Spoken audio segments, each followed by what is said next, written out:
Now, if you're black, you're treated more harshly by the criminal justice system than if you're white, an admission from Theresa May soon after becoming Prime Minister. So will the final report from a major review commissioned by Downing Street and carried out by the Labour MP David Lammy change anything? The report makes more than 30 recommendations, including allowing some prosecutions to be dropped.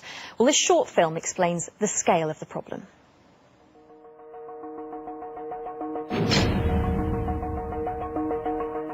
That's the question Labour MP David Lammy has been looking into. And here's what he found out. Let's start with convictions. For every 100 white women convicted at Magistrates' Court, there were 122 black women, 142 Asian women, and 111 mixed ethnic women. Turning to prison sentences. The report found no link between ethnicity and the likelihood of receiving a prison sentence for most crimes, but when it came to drug offences, ethnic minorities are around 240% more likely to be sent to prison compared to white offenders. And finally, high security prisons. Ethnic minority male prisoners are more likely to be placed in high security prisons, and for every 100 white men sent to prison for public order offences, there were 417 black men and 631 Asian men. The review says ethnic minority individuals still face bias, including overt discrimination in parts of the justice system. Lammy argues there needs to be more scrutiny for those working in courts and prisons. Well, here's the report's author, MP David Lammy, speaking a little bit earlier on BBC Breakfast. We've now created a situation in our country where 41% of our youth prison system, that's young people as young as 10 and as old as 18, is from a black or minority ethnic background. I mean, that's more than double the amount of black and ethnic minority young people in our country. That is a significant issue, and it suggests that our adult prison population will grow as well if we don't try and do something about this. The Ministry of Justice has welcomed Mr Lammy's report, saying the recommendations are thorough. The Secretary of State for Justice, David Lidington, says the MOJ wants to eradicate all injustices within society. What struck me about the report too was the reality that very large numbers of British people from our black and ethnic minority communities lack confidence in the criminal justice system. No minister, no government of any political colour can be happy with that state of affairs. We need to address that problem. David Lammy's recommendations offer a possible route for doing some of that, and we'll be responding in detail to every item of his report. Well, let's speak to Jeremy Crook, who is CEO of Black Training and Enterprise Group. They go into prisons, young offenders institutions and schools to do mentoring and rehab. And we can also speak to Helen Berresford, who is Director of Engagement for the social justice charity Nacro. Thank you both for coming in. Jeremy, first of all, is there discrimination in the justice system? Is there a perception of it, or is it a reality? It is a reality, and it's definitely a perception.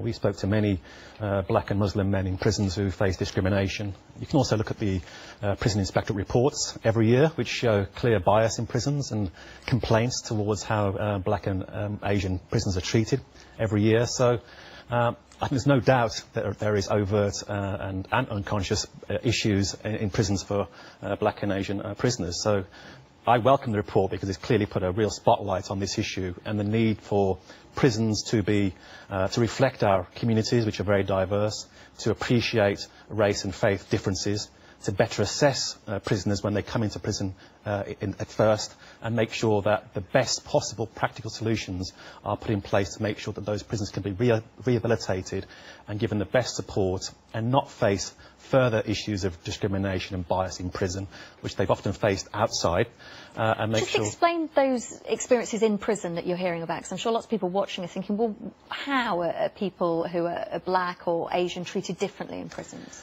I think in terms of how a prisoner is actually given opportunities to go and get learning, of opportunities to work in prisons, they feel that it's often based on privilege and the bias of particular prison officers giving opportunities to particular prisoners, often white rather than black or Asian.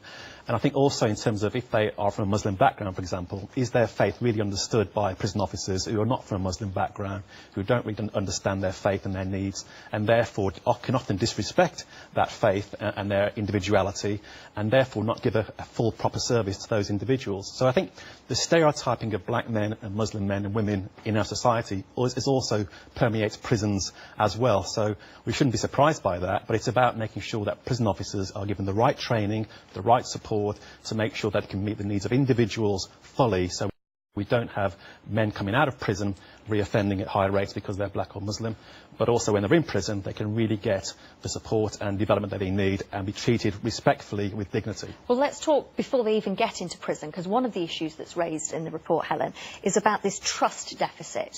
David Lammy suggesting that more black defendants would plead guilty and therefore get a discount on their sentence if they had faith that the judge that they were before or the magistrate they were before would give them a reasonable and fair sentence. That's right. And first I would say, like Jeremy at Nacro, we really support the launch of this report. It's really important that we actually look across the whole justice system and beyond, as you say, before people enter the justice system, and also the effect afterwards, including the criminal records regime, of actually what that means in terms of disproportionality in the system.